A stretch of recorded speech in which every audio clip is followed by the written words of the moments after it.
Το έδαφος για την Ελλάδα των υδρογονανθράκων, τομέας που ήδη γίνονται έρευνες στη χώρα μας και σε συνδυασμό με την προοπτική να αποτελέσει ενεργειακό κόμβο στην έρευνα για παραγωγή κοιτασμάτων αερίου και πετρελαίου, προετοιμάζει μεθοδικά και χωρίς τυμπανοκρουσίες το Πανεπιστήμιο Βεσσαλίας σε μια προσπάθεια να χαράξει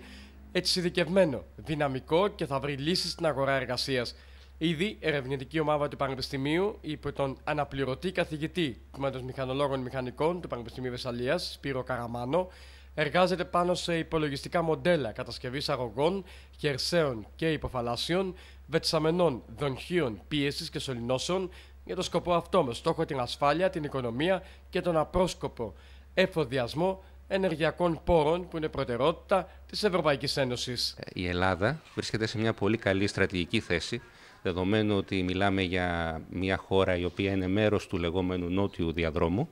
καθώς επίσης είναι μια χώρα που έχει αφήσει περίπου ανεκμετάλλευτα όλα τα πιθανά κοιτάσματα υδρογονανθράκων που έχει.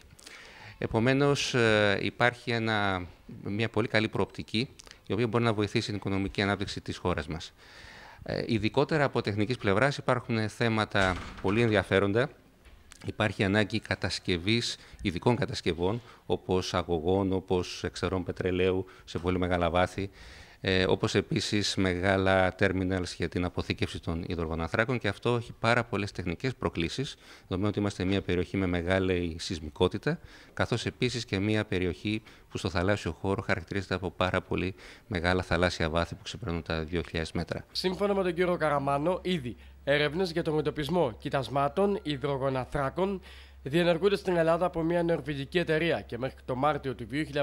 2014 αναμένονται τα αποτελέσματα των πρώτων ερευνών που θα δείξουν αν πρόκειται να γίνει εκμετάλλευσή τους. Ήδη ανέφερε, παρατηρείται σημαντική δραστηριότητα της βιομηχανίας των υδρογονανθράκων στην νότια-ανατολική Ευρώπη, με υψηλές προσδοκίες για ανάπτυξη τις επόμενες δεκαετίες, με ελπίδες για παραγωγή με βάση έρευνες σε Αίγυπτο, Ισραήλ και Κύπρο. Η δομική ακεραιότητα αυτών των κατασκευών είναι πολύ σημαντική. Η δικιά μας ομάδα δουλεύει στην ανάπτυξη υπολογιστικών εργαλείων για την προσομοίωση αυτών των κατασκευών, την κατανόηση της συμπεριφοράς τους και ο στόχος είναι η αποφυγή και ατυχήματος, που θα έχει σαν στόχο πολύ μεγάλες καταστροφές και για το περιβάλλον και για την οικονομία και για τους ανθρώπους βασικά,